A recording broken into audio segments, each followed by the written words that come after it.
This winter we've witnessed a spectacle that we hope to be banished from our continent. A large and powerful country massing troops and tanks on the border of a neighbour with the obvious threat of invading. Russia has, of course, already attacked Ukraine, illegally annexing 10,000 square miles of her territory in 2014, igniting a war in the Donbass region, and Ukraine has scarcely known a day of peace ever since. Now Ukraine faces the danger of a renewed invasion, and this time the force arrayed on Ukraine's frontier comprises over 100,000 troops, far bigger than anything Russia has deployed against her before. If the worst happens and the destructive firepower of the Russian army were to engulf Ukraine's towns and cities, I shudder to contemplate the tragedy that would ensue. Ukrainians have every moral and legal right to defend their country, and I believe their resistance would be dogged and tenacious, and the bloodshed comparable to the First War in Chechnya or Bosnia, Mr. Speaker, or any other conflict that Europe has endured since 1945. No one would gain from such a catastrophe.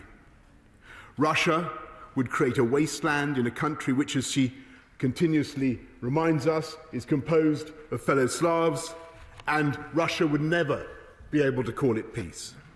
For months, Britain has worked in lockstep with the United States and our allies across Europe to avoid such a disaster.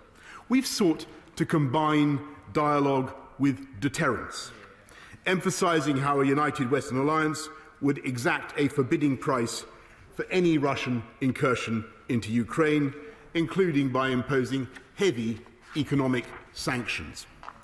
And at the same time, we stand ready, as we always have, to address any legitimate Russian concerns through honest diplomacy. On the 13th of December, I spoke to President Putin, and I stressed that NATO had no thought of encircling or otherwise threatening his country, and that Russia enjoyed as much right as any other state to live in peace and security. But, as I said to him, Ukraine also enjoys an equal and symmetrical right to that of Russia. And I said that any attack on his neighbour would be followed by tougher sanctions against Russia, further steps to help Ukraine defend herself, and by an increased NATO presence to protect our allies on NATO's eastern flank. The truth is that Russia's goal is to keep NATO forces away from her borders. If that is Russia's goal, then invading Ukraine could scarcely be more counterproductive. My right honourable friends, the Foreign and Defence Secretaries, have both conveyed the same message to President Putin, and I'm prepared, of course, ready to speak to him again. Meanwhile, the American Deputy Secretary of State met her Russian counterpart in Geneva on the 10th of January, and the NATO-Russia Council gathered 2 days later, as the House knows. The American Secretary of State, Antony Blinken, met the Russian Foreign Minister last Friday, and the US administration has confirmed President Biden's willingness to have another meeting with President Putin, continuing the bilateral dialogue they began last year. But credible deterrence is the other side of the coin. Last night I held a virtual meeting with President Biden, President Macron, Chancellor Scholz, President Duda, Prime Minister Draghi, General Secretary Stoltenberg, President Michel, and President von der Leyen.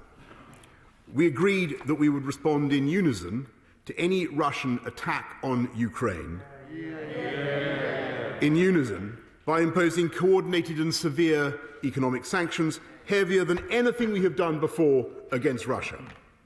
And we agreed on the necessity of finalising these measures as swiftly as possible in order to maximise their deterrent effect. We in the UK will not hesitate to toughen our national sanctions against Russia in response to whatever President Putin may do, and the House will soon hear more on this from my right honourable friend, the Foreign Secretary.